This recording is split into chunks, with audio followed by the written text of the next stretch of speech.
Good afternoon. This is a pre-lunch session. You must be hungry by now, and few people must be trying to sleep also. So, how to manage GBS and myasthenia gravis? So, coming to neuromuscular disorders in ICU, we can classify them by the localization, like at the level of spinal cord, anterior horn cell, peripheral nerves, NM junction, and muscles. And then these disorders can be pre-existing, that is coming before the ICU.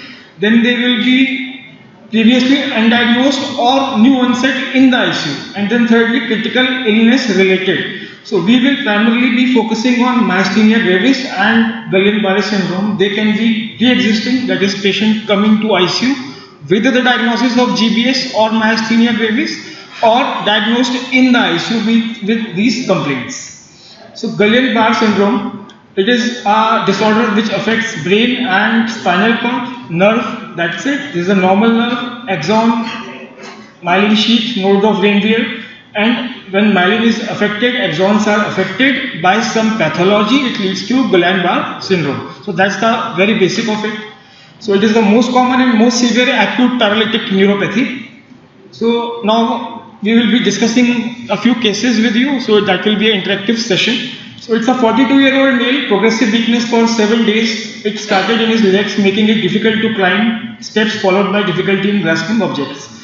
Got slurring of speech and choking while eating for past 1 day. Had history of diarrhea 2 weeks before. Neurological examination significant for dysarthria and facial diplegia. Now, facial diplegia is bilateral facial nerve palsy. So, motor weakness, grade 4 by 5 in upper limb and 3 by 5 in lower limb. Areflexia present and single breath count of 20. So, this is a patient which has presented with following observations. So, the question is, which of the following statements are most appropriate for this patient? The statement first is, areflexia or hyporeflexia may not be present in a patient of GBS. Normal CSF findings rule out GBS. NCV and electromyography study is a must for diagnosis of GBS, and with a single breath count of 20, intubation may be delayed. So, statement 1, right or wrong? Wrong, inappropriate. Statement B, wrong. Statement C, right. How many are right? How many are wrong? About 70% are neutral. With a single breath count of SVT of 20, intubation may be delayed. Wrong. Wrong. So, let's come to the answer. The answer is, areflexia or hyporeflexia may not be present in a patient of GBS. So, that's the answer. Now, we will look at each and every option one by one and go into the depth of the concept. So, GB syndrome, it is the commonest cause of acute flaccid paralysis.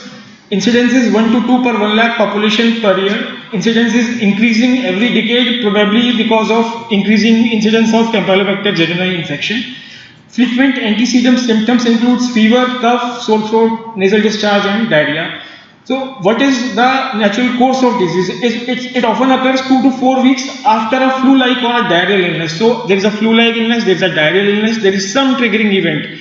Post 2 to 4 weeks, there is onset of acute flaccid paralysis. So this is the GB syndrome. Etiology includes Campylobacter jejuni, which is the most common offending agent. Then CMV, Epstein-Barr virus, herpes simplex virus, mycoplasma, chlamydia, HIV, and then post-vaccination with hepatitis, rabies, H1N1, and tetanus. Mortality is approximately 5 to 7%. Ventilatory requirement in 15 to 20% patients of GBS. And then there is severe disability in 20% patient at 6 months. So this is not a simple disease. Patient coming to ICU with GBS, we cannot be very surely saying to attendants or the patients, okay, it is a known GBS, we will give you therapy and you will get all right. There is mortality and there is significant morbidity. So variants of GBS, first is AIDP, that is acute inflammatory demyelinating polyneuropathy, which is the commonest form seen in 85 to 90% of patients. Then there are acute motor axonal neuropathy or acute motor sensory axonal neuropathy. Primarily, the myelin sheath is being involved, primarily the axons are being involved in the pathology. And this one, Aman and Amzan, they are commoner in certain parts of the world, the oriental countries like China and Japan, probably because of, again, more common after C. jejuni infection there. Then there is Miller-Fisher variant, which is having ophthalmoplegia, areflexia, and ataxia. An interesting variant is Bickerstaff brainstem encephalitis. It is similar to MFS or Miller-Fisher variant, but with encephalopathy and hyperreflexia. So that was our first statement. Areflexia is always there. Areflexia or hyperreflexia may not be present in a patient of GBS. So that's a variant with hyperreflexia. Other variants are acute pan dysautonomia, pure sensory GBS, facial diplegia, pharyngeal cervical brachial weaknesses. Now these are variants, not very common, have been reported, case reports are there, so need to know. Diagnosis. Now, how do you make a diagnosis? We had 2 points about CSF and NCV and EMG. So it is mainly a clinical diagnosis. There has to be a flu-like or diarrheal illness. After 2 to 4 weeks, there has to be acute flaccid paralysis, which is symmetrical in nature, ascending in nature. Rapid onset should be there, and what is the meaning of rapid onset? It has to be 12 hours up to 2 to 4 weeks. So complete paralysis within 12 hours or within 2 to 4 weeks of onset is considered as rapid, and there has to be symmetrical weakness with loss of DTR. Altered sensations, numbness, tingling or pain in affected limbs. So these are sensory symptoms, but there is no sensory level. These are all generalized symptoms. CSF, albuminocytological dissociation. It is the characteristic finding. Exceptions to these are HIV, lymphomas, Lyme's disease. These are the exceptions to this rule. Then CSF protein may be normal within first 1 to 2 days. It starts to rise after 2-3 days and peaks by the end of week. So initially CSF may be normal, that's very right.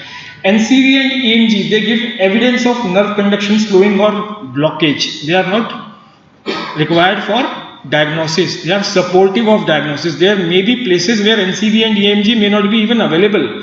Then also GBS diagnosis is being made, treatment is being given. So they are supportive of diagnosis. They are not essential for diagnosis. And the absence of other causes of peripheral neuropathy. So these are the diagnostic criteria for a typical GBS. There are essential features: progressive weakness of legs and arms, bulbar and facial involvement, external ophthalmoplegia and areflexia. Then there are supportive features: progression of symptoms over days to 4 weeks, relative symmetry, mild sensory symptom, no sensory level, cranial nerve involvement, especially facial nerve involvement, autonomic dysfunction, pain, albuminocytological dissociation, and finally typical electrodiagnostic features. Now CSF, EMV, NCS, these are all supportive features, not essential ones.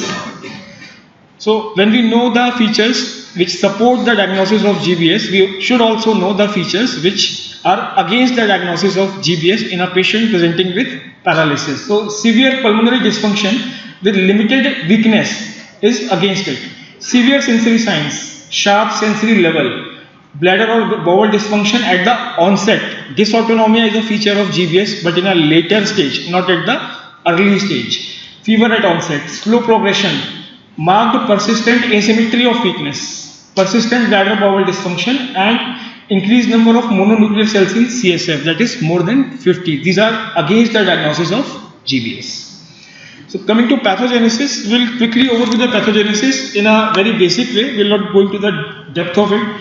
So this is the offending agent. We have taken it as Campylobacter jejuni here. It can be anything. Offending agent, which is an antigen. Now T cell and B cell mounts antibodies or immunity against the offending agent. So these are the antibodies which are being produced against the antigen. Now peculiar thing is that these antibodies, they cross react with the ganglioside, and because they are mimicking it. So when they cross react with the ganglioside in the nerve cells, they can attack the peripheral nerves, the myelin sheath or the axons. So when they are attacking the myelin sheath, as per their cross reactivity, this area, they lead to AIDP or acute inflammatory demyelinating polyneuropathy. When there are some other antibodies which have the cross reactivity towards axon, they will affect the axon, that lead to AMAN or AMSAN. So this is the basic pathology. Now these are the bacterial factors or the external factors. Now the issue is that 1 in 1000 patients with Caesarean infection will develop GBS. Now who will that one patient be? That depends on host factor. So these are all genetic factors or immunological factor in host. So we have disease modifying factors, the bacterial toxins, the host antigen, and then the cross reactivity of antibodies towards axons or towards myelin sheath. So that leads to disease. This is the pathogenesis. So what is the course of illness? Approximately 50% of patients reach maximum of their clinical course by 2 weeks, 80% by 3 weeks, and 90% by end of 4th week.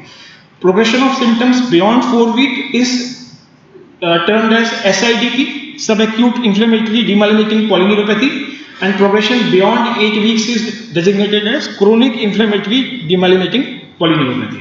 A small percentage of patients may have recurrent GBS. So this is the course of illness. You can see there is -4. -4 is the preceding 4 weeks when GBS starts at 0. So there is a infection, flu-like illness, diarrhea, it goes up, comes down.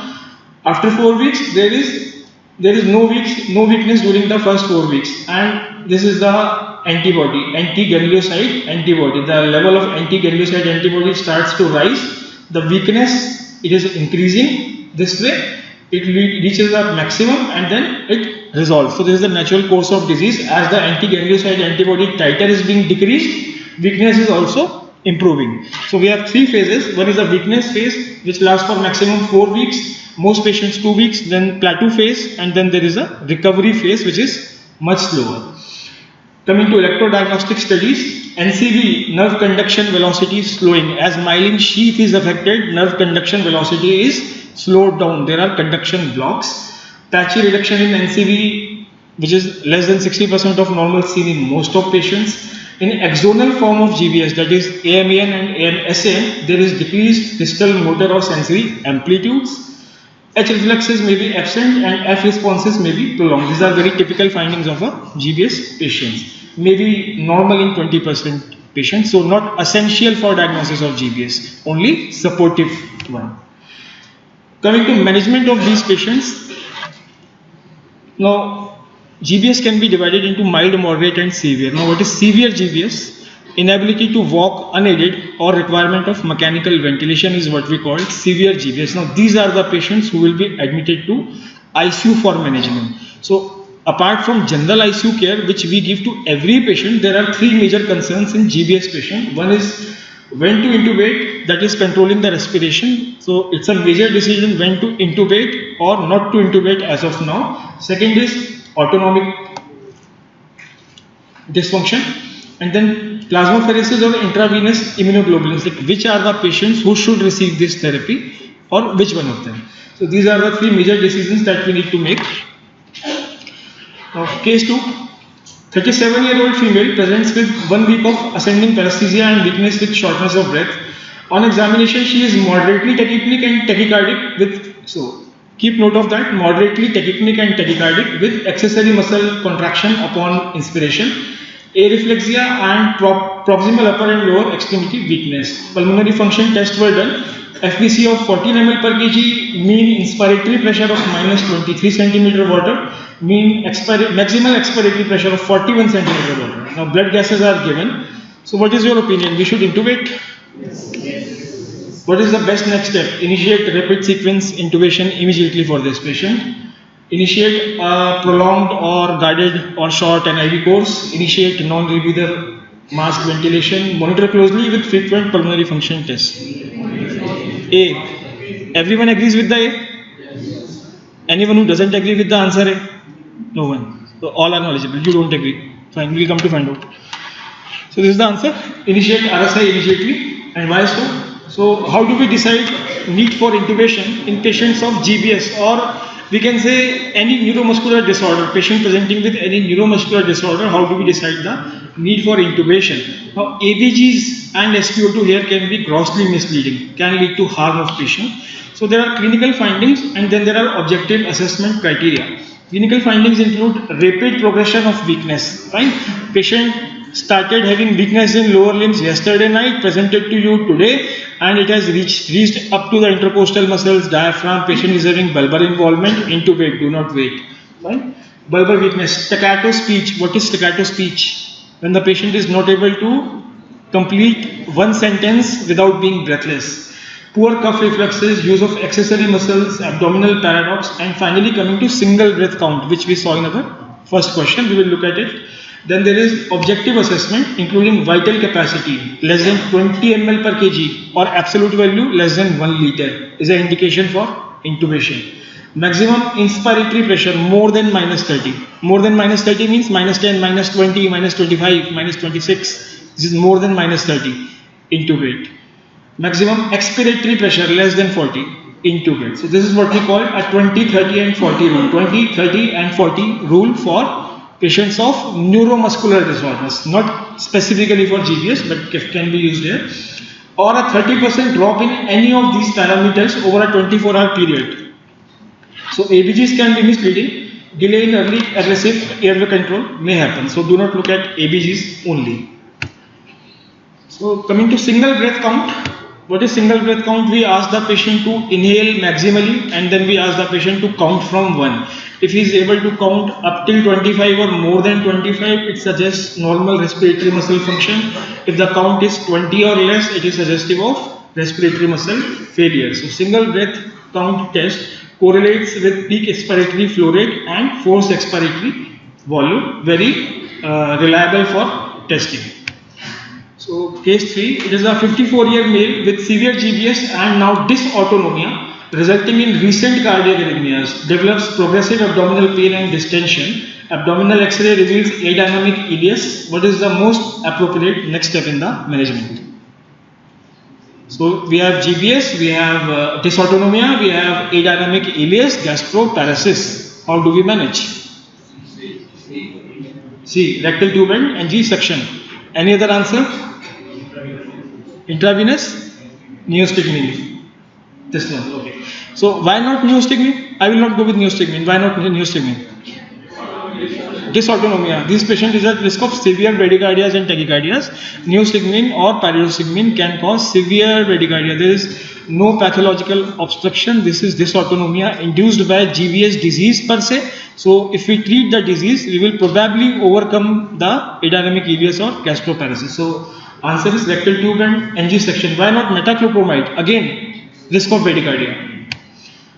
So dysautonomia in a patient of GBS leads to labile blood pressure and cardiac rhythms. There will be bradyarrhythmias, there will be tachyarrhythmias. One moment patient will be hypotensive, you start a vasopressor, next moment it will be hypertensive response. So short-acting vasopressors should be used, short-acting antihypertensives should be used. Avoid beta blockers. Fine? Bladder dysfunction, gastroparesis, ileus, constipation, all may be a part of dysautonomia only. 57-year-old male again with a recent history of MI now presents with ascending paresthesia and weakness. There is glove and stocking sensory abnormality, proximal extremity weakness. NCV demonstrates slow conduction velocity and prolonged FF. So diagnosis of GBS is made. This is a patient with recent MI or having a GBS as of now. So what is the right treatment modality for this patient? Plasma exchange, IV corticosteroids, IV immunoglobulins or oral pyridostigmine. What treatment option? Plasmapheresis? Plasmapheresis? How many with plasmapheresis? Raise your hands. How many with IVIG? Maximum with IVIG. Now IVIG is contraindicated in this patient. You know why?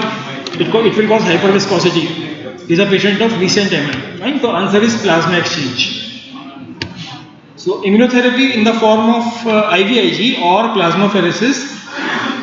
Who are the candidates? Mild GBS, moderate GBS, severe GBS. Only with severe GBS patient are candidates for immunotherapy with plasmapheresis or IVIG. Now what is severe GBS? Inability to walk unassisted or requirement of mechanical ventilation.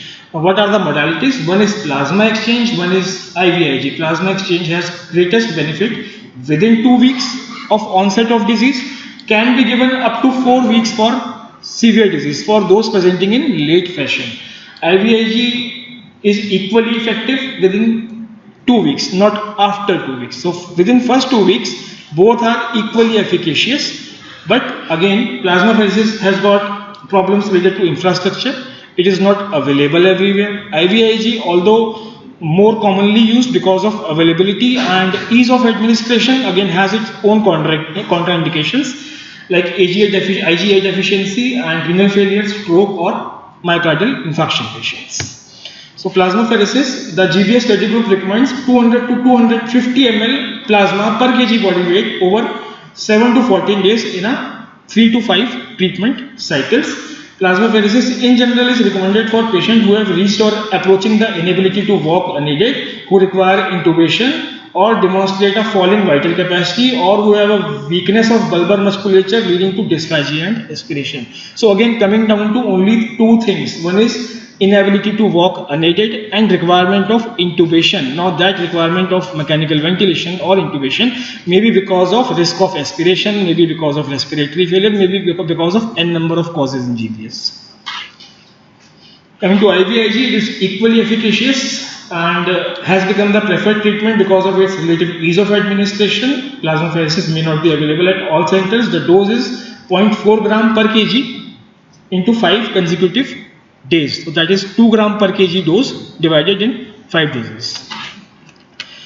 Treatment is beneficial if given within 4 weeks of onset of neuropathic symptoms for plasmapheresis and within 2 weeks for IVIG. No substantial benefit in using a combination of both, so use any one of them. Steroids have not been shown to be adding significantly to the treatment of GBS, so they are not recommended in the treatment of GBS. Oral steroids delay recovery, while IV methylprednisolone alone was not beneficial or harmful. So no recommendation for steroids in GBS.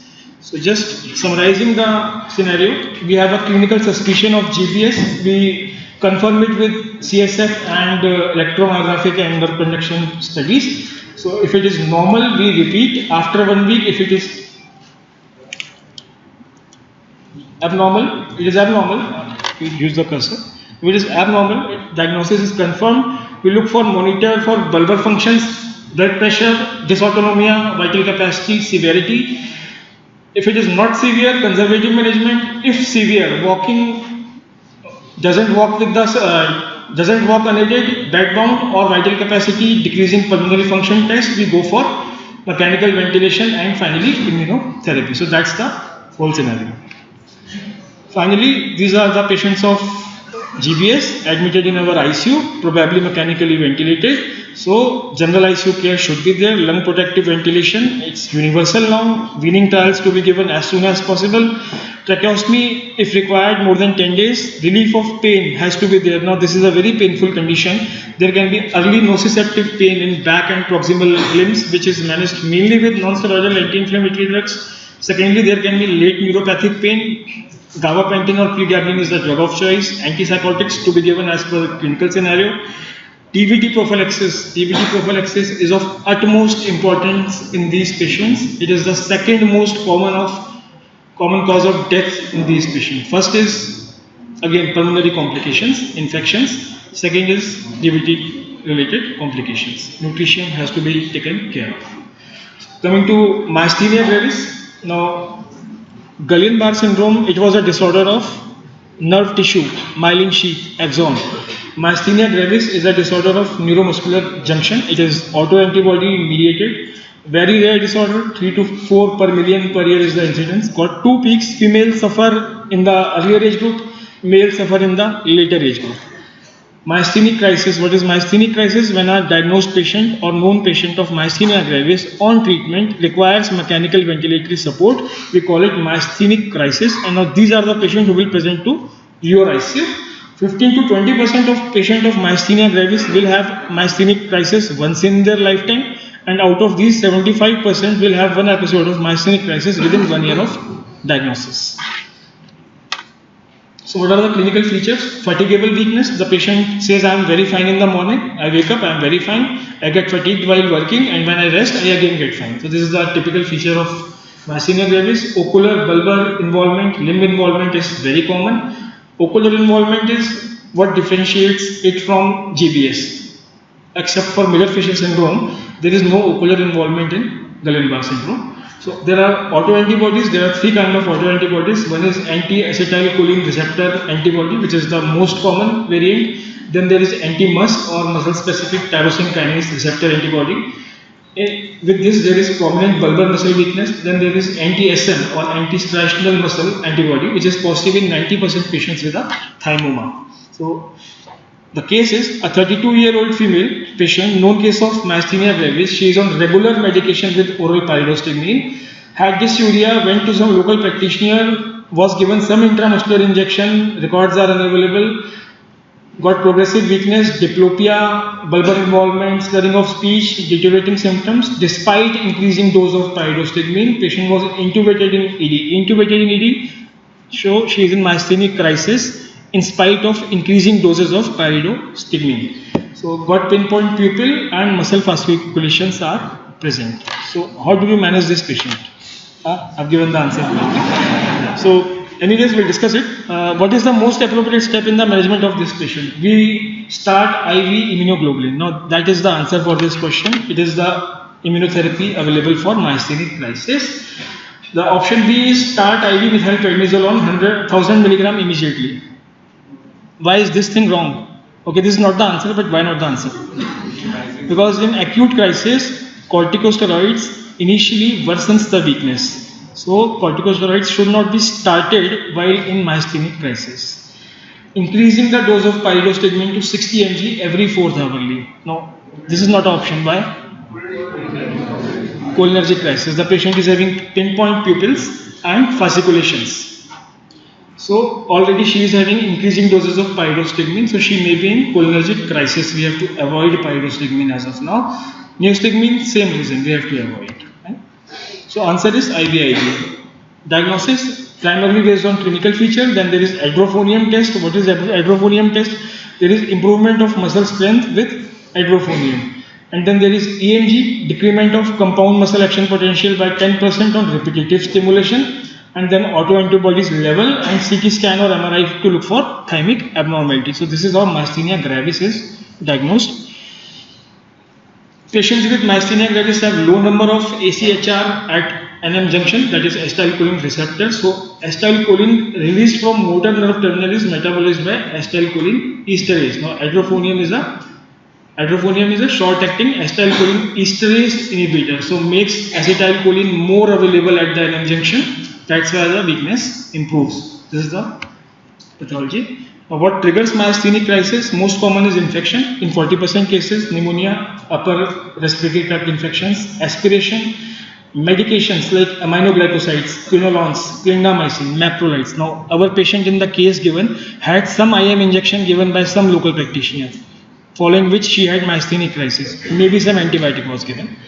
Stress, and then there is idiopathic in 30% cases.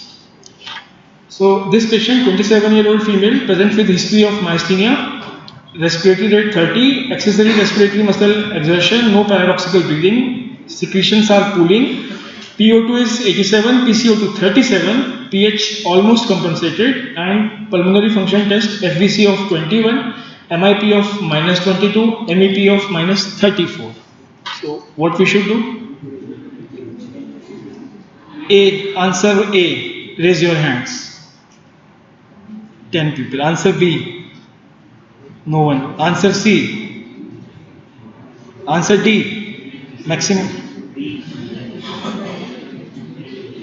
Okay, let's come down to intubation or NIV. NIV. Why NIV? Because these patients recover very fast. Fine. So this is an acute reversible condition. So this is probably the only neuromuscular disorders in which some studies have shown some improvement with NIV. So initial short course of NIV while initiating treatment can be given in myasthenic patients with myasthenic crisis.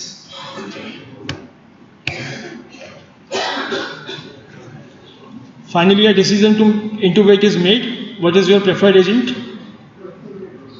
Succinylcholine or rocuronium? Rocuronium, because succinylcholine will probably not act, there are no receptors there. High dose or low dose? Minimal dose. Fine. So rocuronium in low dose is the agent of choice. So acute treatment of myasthenic crisis, plasma exchange or IVIG. Both are equally efficacious. Again, dose is 5 exchanges over 7 to 14 days and IVIG same dose as in Guillain-Barré syndrome. Long-term treatment includes cholinesterase inhibitors. Commonly, pyridostigmine is used, but it is withheld during crisis due to risk of cholinergic crisis. And corticosteroids initially may increase symptoms significantly. So, withhold during crisis due to risk of worsening weakness. Azathioprine and mycophenolates are rarely used. Thymectomy can be considered in selected patients. So this is the last one. 28 female, myasthenia gravis, bulbar weakness, mild hypoxia. We have decided to put her on non-invasive ventilation. So what is right as per her pharmacological therapy? She is in myasthenia gravis crisis on NIV. So we should, pyridostigmine should not be discontinued at this time or should be discontinued at this time? Should be discontinued? Should not be discontinued? It should not be discontinued at this time. She is on non-invasive ventilation. We should continue. Fine. Corticosteroids must be started cautiously. Corticosteroids should not be started as of now. Plasma exchange is always better than IVIG. It is not better. It is equally efficacious. Low dose glycopyrrolate will be safe in this patient if secretions are a big problem because she is on IV. So just summarizing. Myasthenia gravis, immunotherapy is the treatment of choice during crisis. Severe weakness, severe bulbar dysfunction, risk of aspiration, we intubate. Hypercapnia, we intubate. Otherwise, we keep on NIV and monitor. So there are two indications per se in myasthenic crisis. One is hypercapnic failure and other is severe bulbar dysfunction with risk of aspiration. These are two prime indications for intubation in these patients. Thank you. Thank you.